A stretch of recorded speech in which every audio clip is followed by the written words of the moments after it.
Welcome to the Cold Steel Surgical Podcast with your hosts Amir Farouk and Chad Ball. We've had the absolute privilege of chatting with some amazing Canadian as well as international guests over the past year. While the topics have been broad in range, whether clinical, social, or political, our aims for the podcast continue to remain the same. We hope to inspire discussion, creativity, scholarly research, and career development in all Canadian surgeons. We hope you enjoy our second season as we continue to highlight some incredible guests, deliver detailed masterclass sessions on a myriad of clinical topics, and introduce some fresh new features such as debate and companion formats. We hope you relish the podcast as much as we do.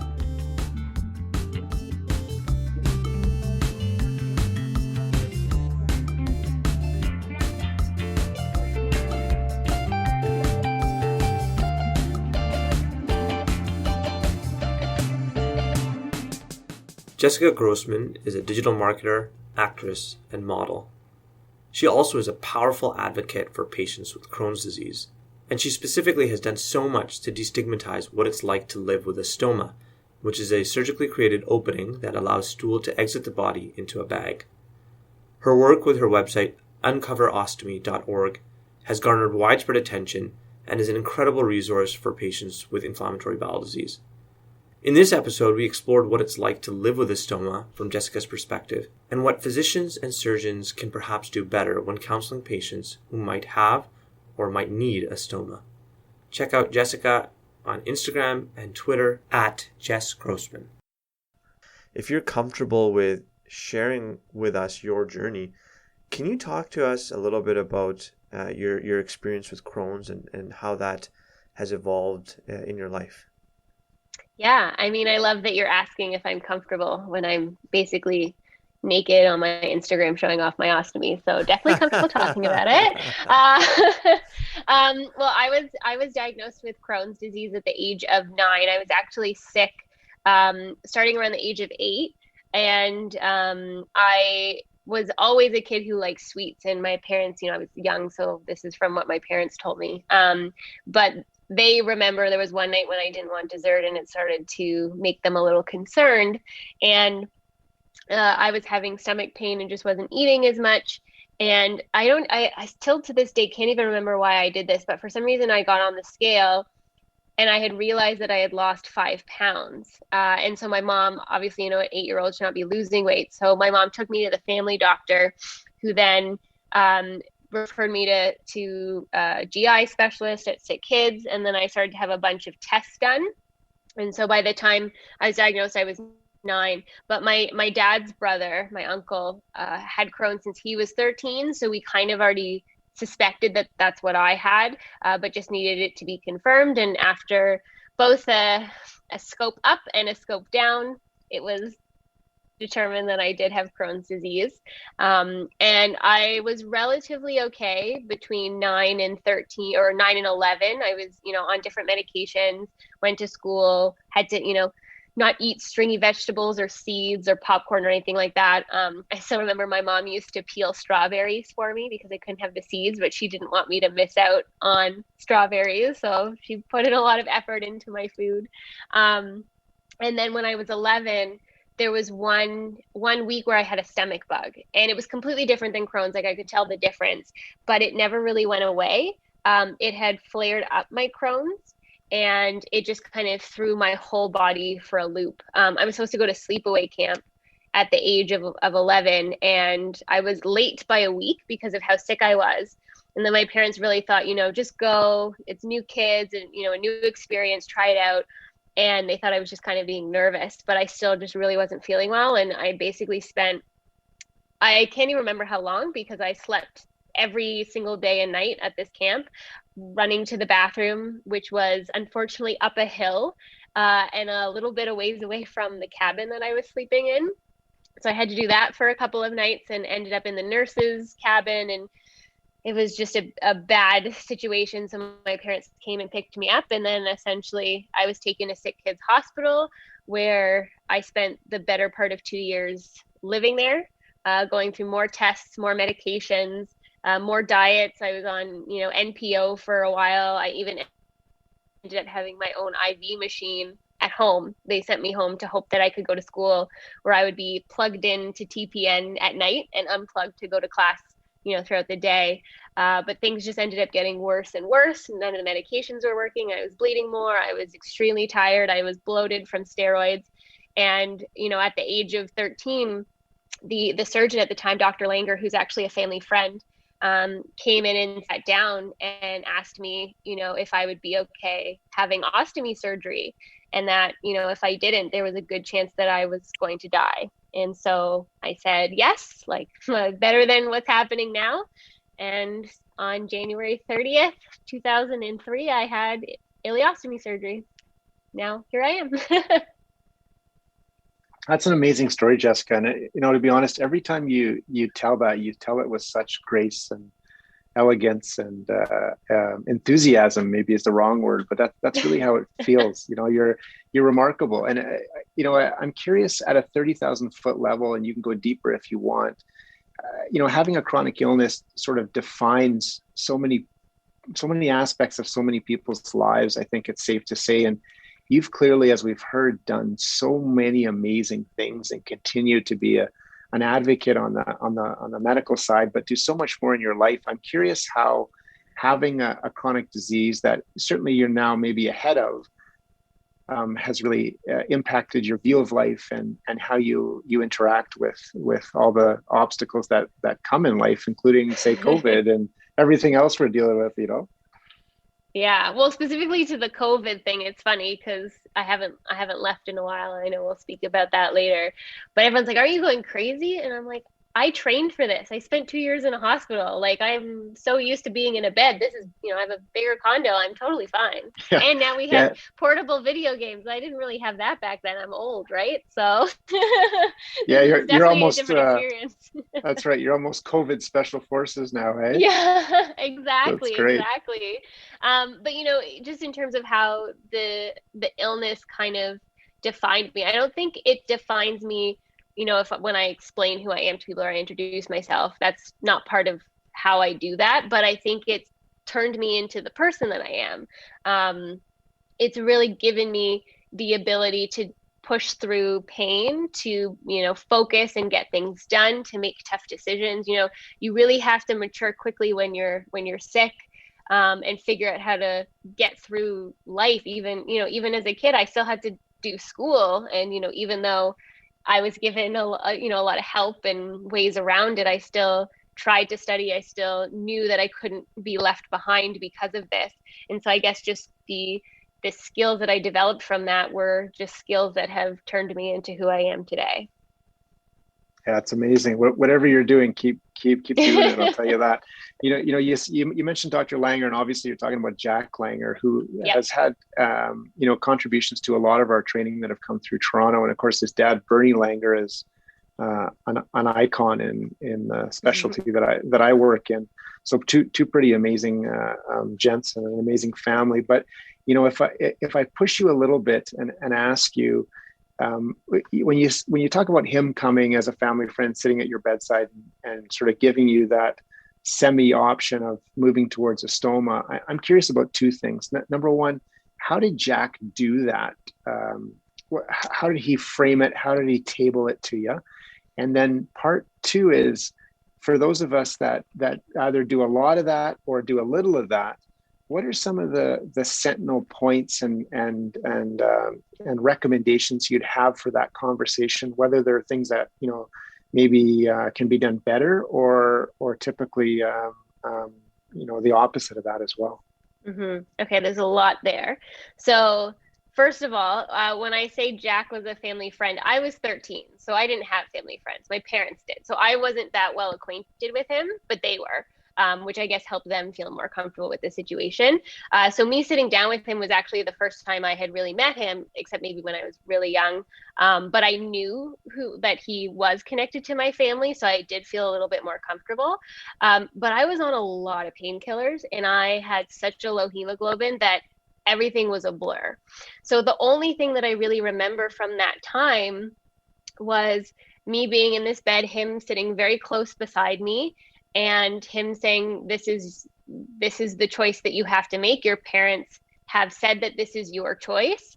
and the options are surgery or you may not survive. And that's all I really remember. But what's really important, and I'm sure that he doesn't do this with every patient and that I did get special treatment, but his wife, Fern, actually has an ostomy. So he arranged for her to come visit me before I had surgery. So to be quite honest, she made a bit more of an impression than he did. I hope he's not mad if he listens to this, but Wow, she that's came in. amazing. She came in and she was wearing jeans and tucked her shirt into her jeans. And I remember like lying back in bed and her kind of modeling what she was wearing. And I was like, I couldn't even tell. And it wasn't that it was I was waiting to make the choice. I had already made it, but it did really help me accept what was happening and that the choice I had made wasn't going to be the end of the world. So again, I'm not going to promise that he'll do that for anyone else, or she will, but I do think that having her come in and just seeing someone else with it was really helpful. And then to the point about how other doctors can have this conversation with their patients and what they can do to improve, it's a really tough question to answer because everyone who has to face this surgery comes from a different situation. And I've talked to tons and tons and tons of different people at different stages of their lives saying, I have to have ostomy surgery. Like, here are my questions. This is what I'm worried about. I've got moms coming to me with young sons and young daughters who are worried about their future. I've got, girls and guys in their 20s saying, how am I going to date again? Or I have people who are married saying, I don't know if, my husband or wife is going to be able to accept this. And so it really just depends on the stage of life that they're in, where that conversation is going to be different. And it also, there's people that come to me and say, I have the choice. It's not dire yet, but should I just do it and save all the pain, right? And so I think the key points that really, really matter is directing the patient to find people, not just like me, but there's a surprising amount of ostomy advocates now that weren't out there when I was facing surgery. And so you just go on Instagram and you do #ostomy and just make sure that they know that that's there, because you're going to find so many people who are just embracing who they are now. And it's just that level of comfort that sometimes a doctor just can't show. If they don't have an ostomy, like, yeah, you're a doctor telling me this, but do you even know, right? So just helping them find other people, I think, is important.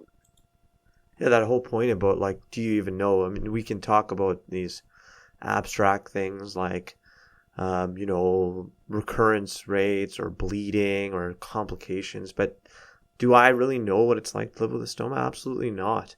And so I'm kind of curious, like, when we think about, this whole process of informed consent, where we tell people, this is the surgery, these are the risks, these are the options, here, make a choice.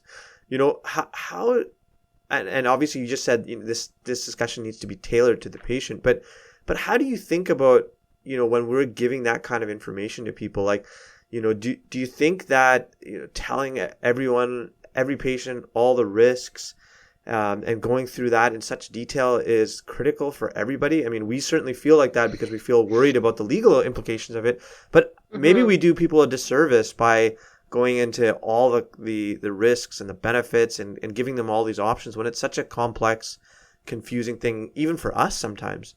How do you think about that? I think that you're right, that it is complex. And you are coming at it from the medical pros and cons kind of angle without potentially really understanding the psychological and the sociological sides of it. And it's just not something that they train for. It's not something that unless you have one, like how do you know? You just can't. And so I think making sure that you approach it being completely honest about that and saying, I haven't lived a life with an ostomy. I can't say that I will know what you're going to go through if you choose to do this, but I do know that there are lots of people out there who are living their best lives because of surgery. So I think as long as you add that to the medical and the the step-by-step pieces that you need to tell them, again, it goes back to the individual doing their own research, which everyone who is doing anything medical should be looking at, right? Is just like making sure that they know to look elsewhere and to go to the community. There's a lot of Facebook groups. Again, Instagram, there's just a ton of people, or, of course, myself, anyone can always reach out. Doctors can tell people to DM me on Instagram. That's totally fine. But asking questions before making a decision, it's a good thing to do. And I'm sorry to some of the doctors out there, but you just may not have the right answers or know how to answer. So sending them into the community for sure. Can you give us some examples of things that you think physicians maybe aren't even aware that they don't know about when talking about stomas or this type of operation that you think if people talk to someone with a stoma, that would like come up right away? Oh my God. So many, like how to dress, how to have sex, what to eat. Can they swim? Can they go, like what exercise can they do? Like literally how to live life is just what it is. And again, it's circumstantial, right? Like what's a mom going to ask for their child who's young versus, a grown adult whose their life is flipped upside down, right?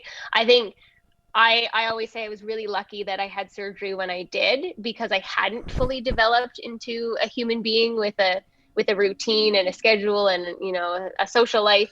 So I developed mine around that. But it's for everyone, it's just, how do you live life? And again, unless you've experienced what it's like, you just can't answer that. Honestly, you can try, but it's not going to be the truth. Yeah, and for sure we'll put all the links obviously to your Instagram page and to your website and blog and to some of the other resources that you think are valuable, because I think this is going to be so important for other patients and surgeons, frankly, so that they can give this to their patients, so that they can really reach out to people and ask those kinds of questions. Because you're right, we would have no clue really about how to approach all of that. We've been talking sort of about the situation where you were in the hospital and you maybe had a bit of time to think about what to do. I mean, sometimes we run into this situation where it's an emergency and someone's bleeding or has a perforation or something like that, and we have to do this in the middle of the night, and obviously that's a very kind of different discussion. And I know your situation was a little different, but in your discussion with other patients, is there something different we should be doing for those types of situations, emergency situations, or maybe we should just be simplifying things, either we do this or you die kind of thing? How do you think about that emergency type situation? I mean, technically mine was emergent, but I think I had like 3 days before I got scheduled in. I was told after the fact, by the way, that even if I said no, they were going to do it. But they knew I would be smart enough to make the right decision. But I have spoken to people who have said, I woke up from a motorcycle crash and suddenly had an ostomy, or, something to do with pregnancy. It went wrong and I ended up with an ostomy. I think that it's the same conversation. This wasn't your choice, but we had to do it because of X, Y, and Z, and it's going to change things. But there are other people out there, and again, it just goes back to you're not alone. And I think that it's even more important the factor that they're not alone, to get that across, because they didn't even have time to look for people. So maybe putting an emphasis on you as the physician or the surgeon to come prepared with resources. Again, uncoverostomy.org, first place you send them. They can just read about all the stuff that I've dealt with. And from there, they'll know there's other people out there. I think, yeah. And then I think too, is making sure that they're connected with a really good enterostomal nurse. I haven't mentioned her yet, but I had one who was absolutely amazing. Like, I'm pretty sure her and my mom still keep in touch. But she also really helped just get used to everything, tried out different products, just have someone to talk to who knew a little bit more of the ins and outs than the surgeons did. Yeah, I think that's a great point. For a lot of us, I think we truly deeply believe our stoma nurse folks are some of the most important individuals in a hospital and in an outpatient setting. So that's great advice. Jessica, I want to break this down into really short snapper questions, and I hope you feel free to pass on any of them. But Oh God. Okay. what do you have in terms of tricks and tips for managing your stoma? And in particular, we're thinking about things like when you go to exercise, when you're riding a bike, when you're in the gym, so on. When you want to work out, when you want to be more physical, what are some of the points of advice you have? And we're biased in Calgary a little bit because a lot of us have looked after a very famous professional hockey player that played for a long time with a stoma in the NHL, and you sort of see that and you realize at an early stage, if you're just training anyway, that really the potential is massive. And I don't think, when I bring that story up, most folks, it sort of blows their mind. They don't think that's possible. So I'm curious what your mechanics, tips and tricks are, as well as your view of that. Everyone always asks me for tips and tricks, and it's like, this is just how I am, how I have to be. I make sure my bag is empty, and I put on my yoga pants or my bike shorts, and I just work out. That's it. That's all it is. There's nothing special. I'm sorry to disappoint. You know what? You're not disappointing, and I was hoping that's what you'd say, right? Because that sort of is the point. It's like so many other things we deal with and we live with in life. You sort of get on with it, and I think that's part of what's amazing about your outlook and your action in your life. What are some of the biggest obstacles or hurdles or sort of mechanical challenges that you've had to deal with over a long period of time? Definitely figuring out how to dress, both for my ostomy and just to not dress poorly. Again, I had an ostomy when I was young, so still figuring out my own fashion sense. And I look back at photos and I cringe a little bit, not gonna lie. But I think being able to find clothes that felt comfortable but also looked good was, it's a challenge for a lot of women just normally anyway. But also figuring out what underwear, and I wear shorts underneath a lot of my pants, or I wear tight leggings. So just getting that feel down for what was comfortable for me. I think that was really the biggest thing. With certain companies who offer different products, trying them out and trying different ones until you find what works.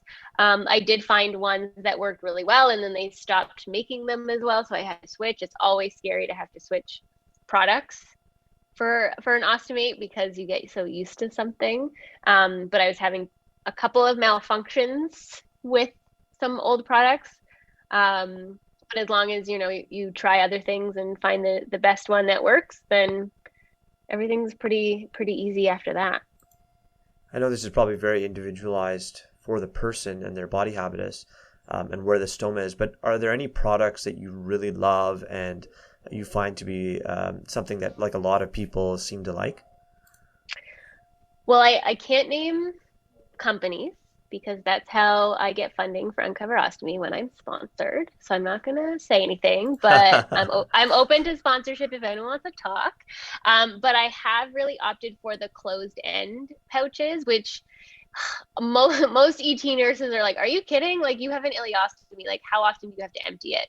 So it's not the norm, but I actually love it way more because I don't have to worry about the open end. Like, that's what always freaks me out is the end. And it just being open, like where you have to clip it closed. I just like it full circle, take it off, dump it. I'm good to go. It doesn't work for everyone. I do have to empty it more often, especially if I'm out, which I have not been in a while, but that's one of the downsides of it. And then I also don't eat a lot. Like sometimes I do, but if I'm out and about, it's like I'll have small little meals or snacks or whatever. So it reduces the amount I do have to empty. So that's why the closed ones really work well for me. Yeah. Yeah, that makes total sense.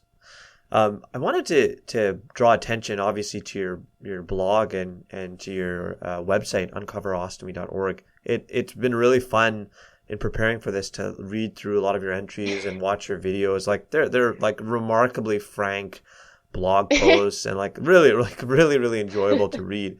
One of the ones that really caught my attention was this one where you say it's entitled "It's Time to Stop Showing Off Your Stoma," and you kind of argue that it's time for you personally, and it was kind of a call to your readers to stop drawing attention to how you were different. Can you tell us a little bit about what you wrote in that that post and what motivated you to write it? Yeah, so that was for our 10-year Uncover Ostomy anniversary. I've been doing it for, well, I guess 11 years. And it really came to me because of how far the movement has come. So like I said, when I was 13, there wasn't Instagram, there wasn't a lot of places to look for the community. And when you Googled things, there were not great photos out there. Anything related to ostomies was like 60 plus. So I built Uncover Ostomy with the idea of showing that you can have a stoma and you can have an ostomy and be young and be active and live a normal life and look good and dress well, because it wasn't out there. But it also wasn't that well known. Like when I would tell people about my journey and that I had an ostomy, they'd be like, what is an ostomy? So there was a learning element, not just about teaching that the ostomy can be accepted, but just even explaining what it is. And that was half the battle. Now with Instagram, with Facebook, with social media, and just the body positive movement, I think had played a really big part, is so many more people are sharing now that there's less of a need to actually explain what it is, because so many people are just saying that they have them that it's become a little bit more well known. But on top of that, because we don't need to explain it, we don't need to show it as much. Now people know what it is. And there isn't a need to draw attention to it. So what I said is, if you look at my original photos, my older photos, a bit for Uncover Ostomy and what I used to post, it was very much like, hey, look at my ostomy. Let me tell you about this, how it saved my life, like what it is, how it works. But now I don't need to do that. I don't need to say, look at it. Instead, and with the more recent photos that we've put out, it's about how the ostomy can help you and save your life, but it's not the focus of who you are. So my photos, actually, what we did is we recreated top model photos, and I posed exactly like them, and I had an ostomy, but the ostomy wasn't the focus of the photos. And the point was to show that you can do all of these things. You can be a model and have an ostomy, but you might not even notice the ostomy. And that's the point.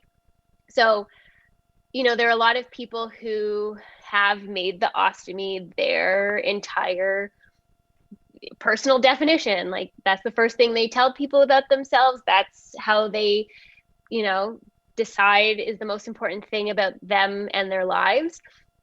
But I don't think that needs to be true. I think the ostomy has allowed you to be other things.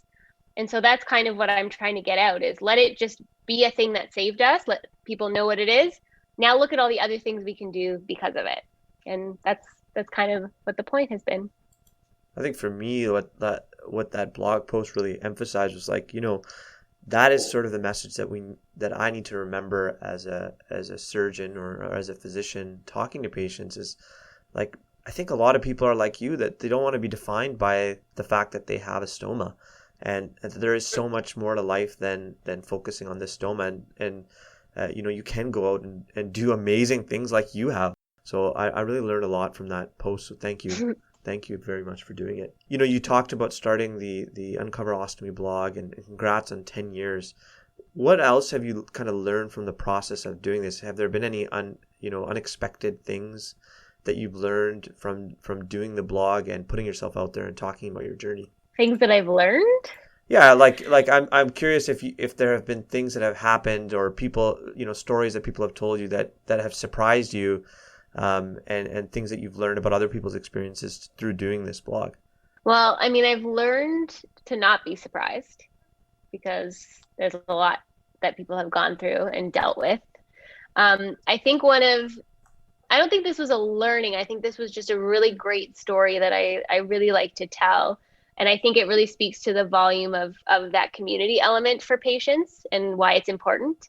I was living in New York at the time, And I got a Facebook message from a guy. I think he was 16 or 17 at the time. He was in the UK, and he had very bad Crohn's disease. And, you know, he saw Uncover Ostomy and said, my doctors have said I should probably get an ostomy. But they're also telling me that I could get a bone marrow transplant as what's the term? It was like a test to see if it was a trial, I guess, where they were trying to do bone marrow replacements to reset the immune system. And so he came to me saying, these are my two options. And that he didn't want to get an ostomy because he really wanted to be in the army, and he didn't think he could be in the army with a stoma, so he was going to opt for the bone marrow transplant. And coincidental enough, my father had actually died 2 years before after having a bone marrow transplant, because he had a rare blood disease called myelofibrosis. And he didn't actually die from the bone marrow transplant, but he died from the chemo to have the bone marrow transplant. So not only was this something I was very well aware of, but I couldn't believe that a doctor was suggesting it as like a chosen, like, why would you choose to do that after what I had seen my father go through? So we talked a lot. I explained exactly what I watched my dad go through, how hard it is on the body, like just what's involved, and also how easy it is in comparison to just have ostomy surgery, and that it shouldn't have stopped him from being in the army, or, you know, even becoming a police officer or cop or anything like that. And, you know, of course I said, and I say this all the time, I am not a doctor. I am not giving you medical advice. I am just sharing my stories with you to inform your decision in you know, another way than a doctor. And eventually, after a little while of chatting, he said, okay, I'm going to go and have the ostomy surgery. I think you're right. I don't know if I need to go all the way to bone marrow transplant. And he did. And he ended up in the army just like he wanted. And I still have him on Facebook, and he seems to be doing really, really well.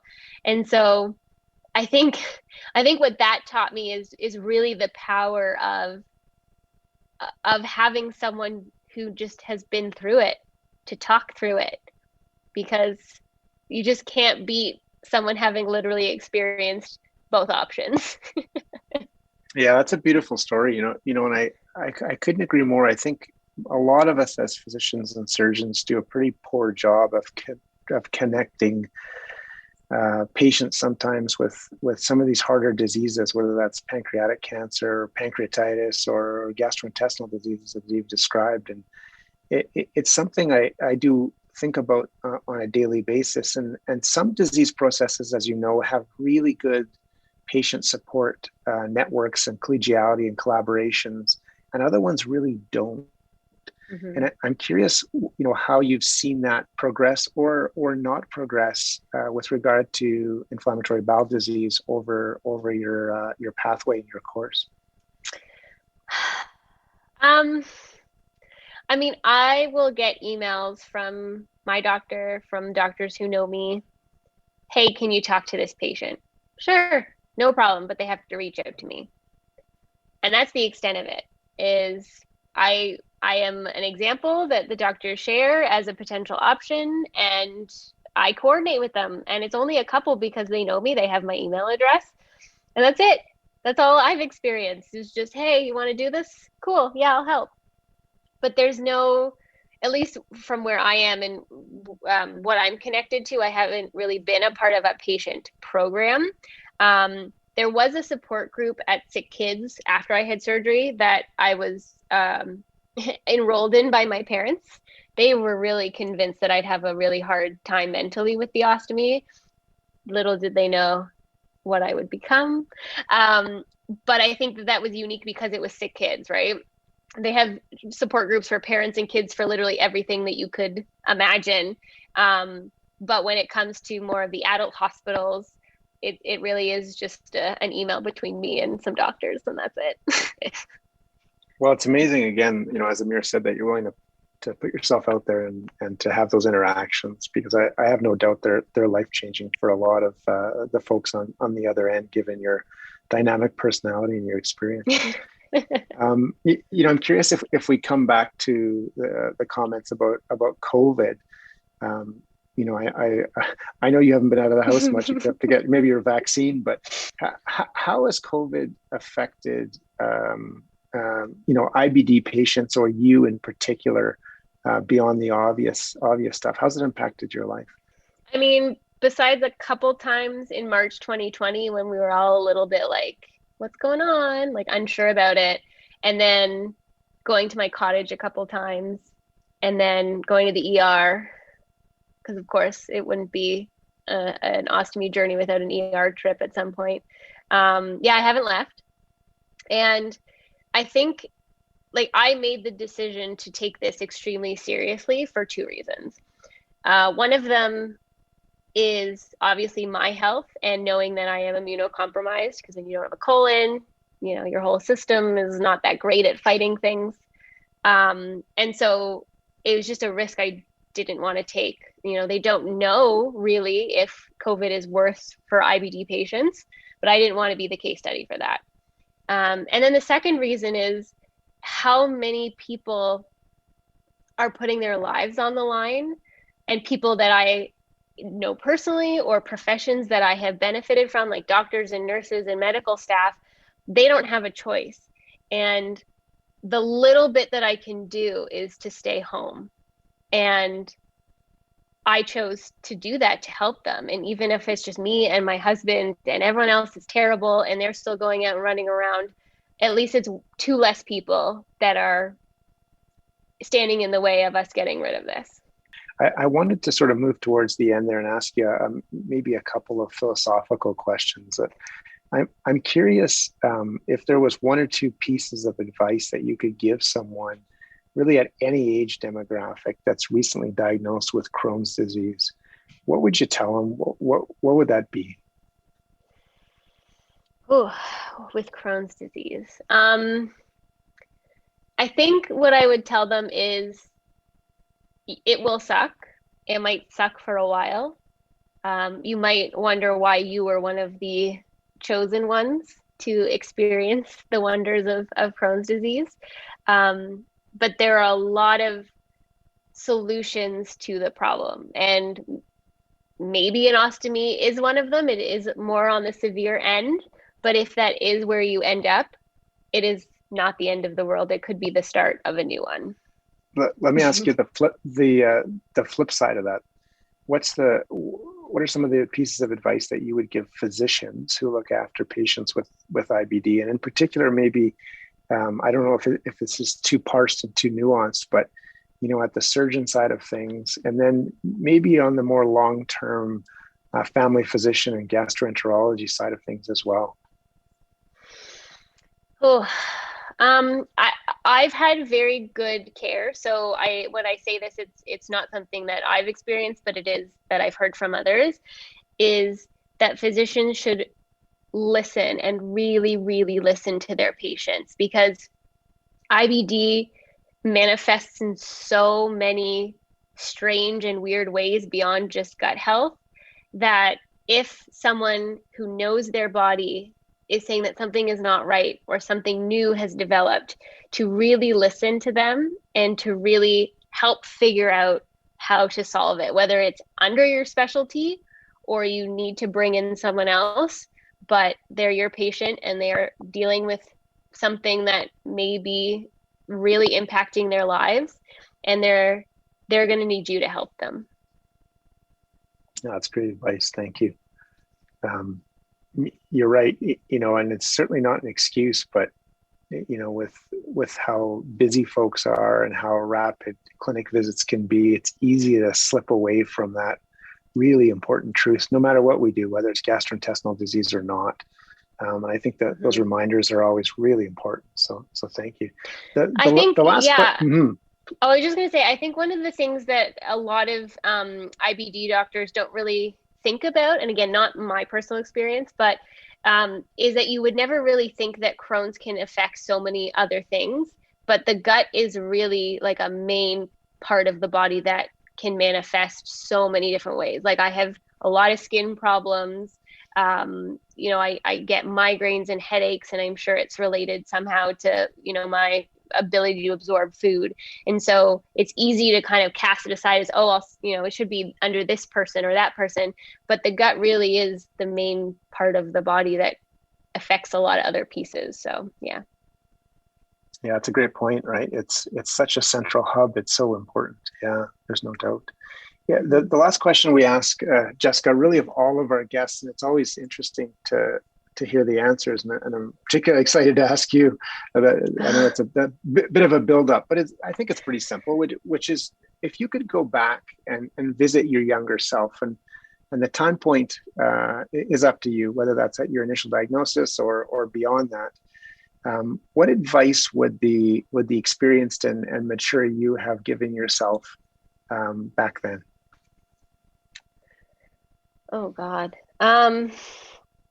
I think it would have been to be more confident.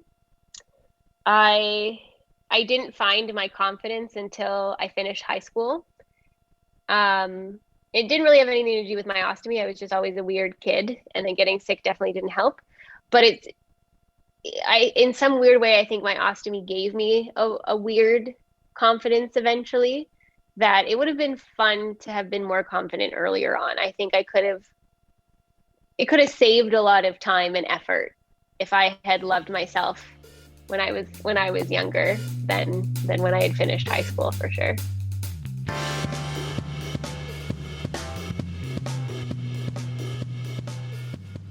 You've been listening to Cold Steel, the official podcast of the Canadian Journal of Surgery. If you've liked what you've been listening to, please leave us a review on iTunes. We'd love to hear your comments and feedback, so feel free to email us at podcast.cjs@gmail.com or connect with us on Twitter @CanJSurge. Thanks again.